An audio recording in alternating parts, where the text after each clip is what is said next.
Yo, what's good guys? Inswain with Inswain Audio. Welcome back to the channel. If you're new here, make sure to subscribe and to join us. We missed you. Welcome. Today, I got the sun in my face. It's a beautiful day out, so I figured why not sit inside and make tutorials all day. Nah, that's not your problem. Yeah, so today we're going to be talking about why you should challenge yourself to use minimal plugins or use as little plugins as you possibly can. And you're probably thinking like, what? So let's get into it.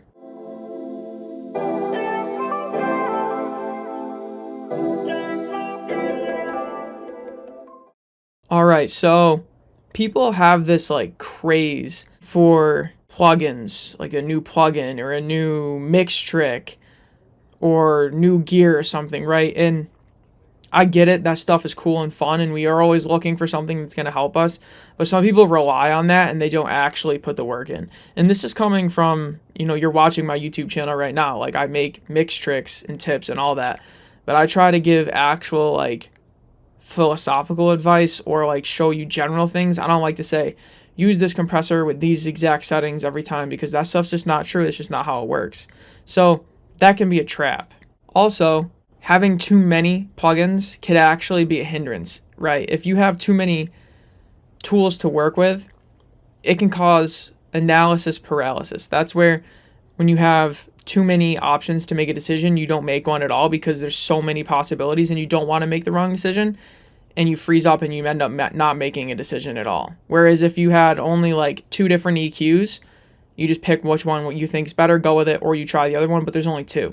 Or a lot of us have 50 different EQs and we don't even know which one to use, and we could spend all night cycling through EQs when you could just pick any one of them and EQ the song. So that's a benefit of using minimal plugins, is forcing yourself to just pick one and just work with it. Instead of wasting your time thinking about what plugin to use, pick one and actually use it and get the settings that you want. On that same token, if we use the same plugins over and over, you're going to learn the intricacies of that plugin and understand it inside and out and become really familiar with it and better with it, as opposed to just always buying the next big thing and you might read the manual, you might know how to use it, but you don't really know its full potential or what you like it for and acquire its taste, because you're always trying to get the next thing. So stick with what works. Similarly, if you're always using the same plugins or the same couple plugins, you're going to mix faster because 1, you're not wasting time choosing which plugin to use. 2, you're not cycling through multiple plugins, auditioning them. You're just sticking to one. And 3, you're choosing the plugins that you're familiar with, so you're going to dial in the settings faster. You might even have some presets to save you some time. You're going to be faster with what you're familiar with. So you're going to mix faster because of those 3 reasons. Another one, and this is pretty obvious, but it saves you money. Instead of spending $200 every time a new plugin comes out, use what you got. It can also make mixing a lot less stressful. If you're always wondering, is this the right choice? Let me watch a tutorial on this plugin. Who was using this? What are they using? How did they get that sound?